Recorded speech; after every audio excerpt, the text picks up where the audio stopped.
Ganguly joins us with the profile of these 7 banks. Nivrita, tell our viewers about how bad the state of affairs these banks are grappling with. Absolutely. Like you said, these really are the 7 most important banks that we should be focusing on at this point, because up until now, these were banks that, were the weakest of the weak. PSBs were struggling, and of the PSBs, these were the 7 that were handpicked by the RBI to be put under their prompt corrective action plan. And obviously, that means that these were the banks that had either the worst asset quality or negative returns on assets, or their capital adequacy ratio were under the prescribed limits as per the PCA norms. So I'll take you through them. The first is, of course, Indian Overseas Bank. Now, this is a bank that was put under PCA well before the new revised guidelines that we got from the RBI back in April of this year. In fact, it's been under PCA since the 5th of October 2015. That's the second half of the year when the AQR was initiated. Their asset quality remains the highest. They have the highest GNPAs of 23% as of last quarter, net NPAs of 14%. Their capital adequacy ratio is at 10.6%, just above the prescribed limit, but their returns on assets has been coming in, the ROA has been coming in negative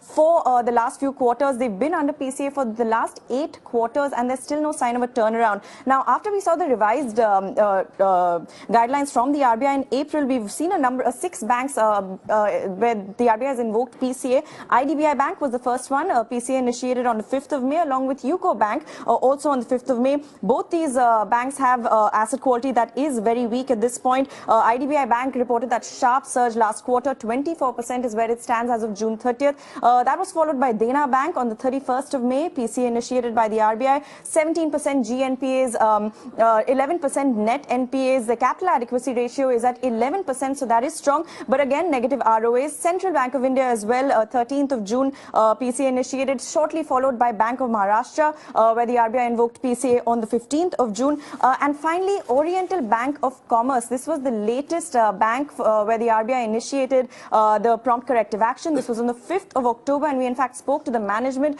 We've been listening to those comments from the management. They spoke about the kind of provisioning pressure that they're expecting going into the rest of the year. They have exposure to 9 out of 12 of the NCLT cases of the first list. Of course, now when we see the second quarter numbers come in, we'll find out more about the disclosures as per the second list of the RBI. We can expect provisioning pressure to in fact increase, not just for OBC, but every single one of these banks are likely to have massive exposure to these corporate accounts.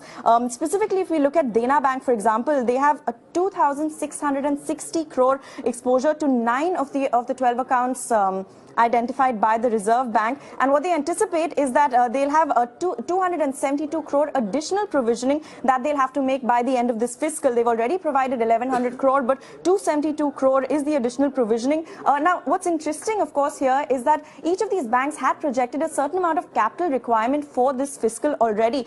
In the case of Dena Bank, that's 1,500 to 1,800 crore for this fiscal.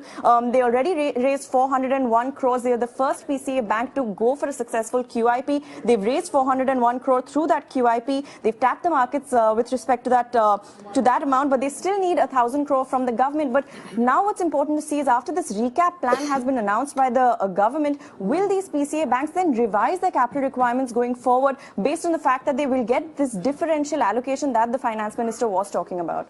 Well, absolutely. And, one or two important things about these banks as well. In yesterday, in the afternoon, I think we got these lines from a finance ministry official saying that the fact is that only once these banks go ahead, and it's not only about these 7 banks, but also the other public sector banks go ahead and go in for QIPs or FPOs, only after that will the bond recapitalization plan be initiated. And mostly many of these banks are likely to go ahead with their QIP, FPO plans by December, January. But what's suspect is the kind of asset quality and the kind of profitability and thereby the ratings hit that many of these banks have taken.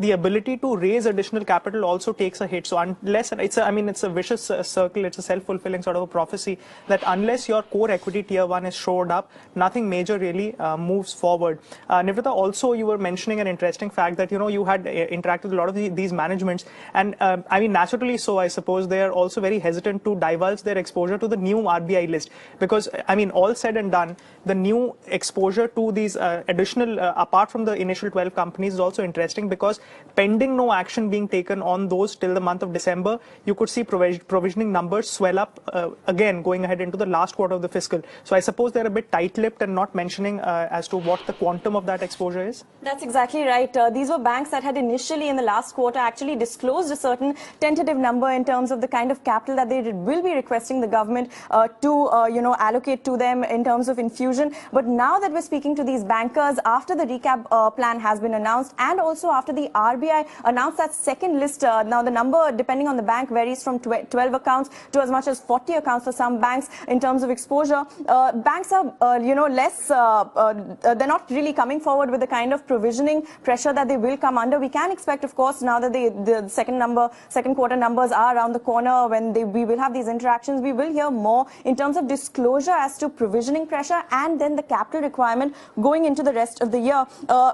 We spoke to UCO Bank management just yesterday on the back of this big news, and he in fact said that they had initially requested 3,000 crore, but once again with the kind of provisioning pressure they'll see from the second list of the RBI, they will revise that number probably upwards. And what's important here is, of course, the allocation like you were talking about. It's very important to see on what basis the government will allocate. In the past, it's been the largest amount, the lion's share goes to the weakest banks, which would be these 7 candidates that are already under PCA to give them the best chance. But on the other hand, we've also been hearing the government say that they're expecting these banks to submit turnaround plans. They will allocate on the basis of the size, the culture, the prudence in lending.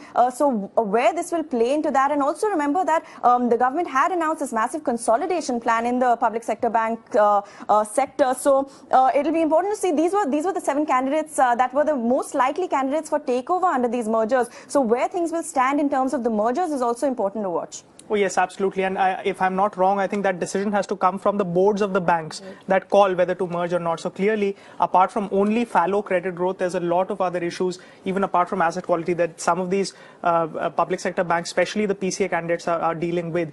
But that's about an exhaustive breakup of the prompt corrective action candidates and, take on the larger private public sector banking universe. But let's move on from there and move on to an